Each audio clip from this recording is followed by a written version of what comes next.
আসসালামু আলাইকুম। চলে আসলাম নতুন আরেকটি ব্লগটা মূলত হচ্ছে লাউ দিয়ে মাছের মাথা। কড়াইতে তেল দিয়ে পেঁয়াজ আর তেজপাতা দিয়ে একটু ভাজা করে নিতে হবে, আধা ভাজা মানে একটু লাল লাল হয়ে আসলে তারপরে এর মধ্যে হাফ চামচ আদা রসুন বাটা,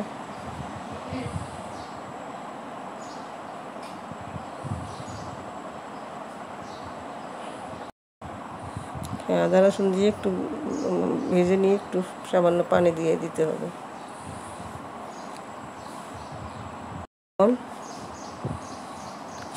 দিয়ে মশলাটা একটু নেড়ে দিয়ে ভালো করে কষিয়ে নিতে হবে। অল্প হাফ চামচ মরিচ গুঁড়া, হাফ চামচ হলুদ গুঁড়া দিয়ে নাড়তে হবে। হাফ চামচ ধনিয়া গুঁড়া দিয়ে মশলাটা নেড়ে ভাজা ভাজা করে নিতে হবে। মশলাটার কাঁচা স্মেলটা চলে যাওয়া পর্যন্ত। এর মধ্যে আমি শোল মাছের মাথাগুলো ধুয়ে পরিষ্কার করে হলুদ লবণ দিয়ে ভেজে রেখেছিলাম, সেটাই এখন দিয়ে দিচ্ছি। দিয়ে আবার ভালোভাবে কষিয়ে নিতে হবে।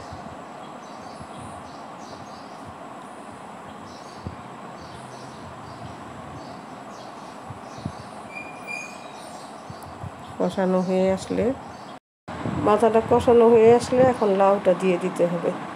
তরকারিটা হয়ে আসলে কয়েকটা কাঁচামরিচ, সামান্য কিছু চিনি দিতে হবে। তারপর একটু ধনিয়া পাতা, টালা জিরের গুঁড়া দিতে হবে, কিন্তু এখানে মনে হয় এটা স্কিপ হয়ে গেছে। তো আমাদের ভিডিওটি আপনাদের কাছে কেমন লাগলো তা অবশ্যই কমেন্টের মাধ্যমে জানাবেন এবং আমার চ্যানেলটাকে অবশ্যই সাবস্ক্রাইব করবেন, বেল আইকনে প্রেস করে নোটিফিকেশনটা চালু করে রাখবেন, যাতে আমার নতুন ভিডিও বা ব্লগ আপলোড দেওয়ার সাথে সাথে আপনারা দেখতে পারেন নতুন আমি কি আপলোড দিয়েছি। এবং আমার পেজটাকে অবশ্যই লাইক ফলো দিয়ে শেয়ার করবেন সবার সাথে, ফ্যামিলি ফ্রেন্ডস এবং আশেপাশের সব মানুষের সাথে। এবং নেক্সট আপনারা কি ধরনের ব্লগ বা ভিডিও দেখতে চান তা অবশ্যই আমাকে কমেন্টের মাধ্যমে জানাবেন।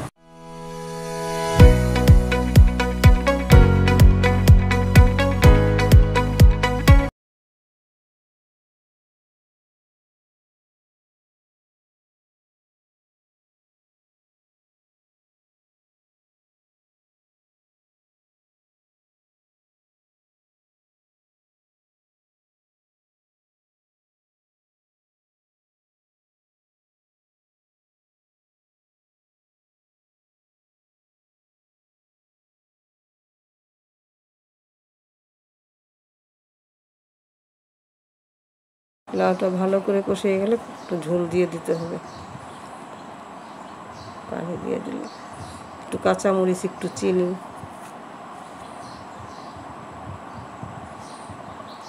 একটু টালা জিরের গুঁড়া হয়ে গেল।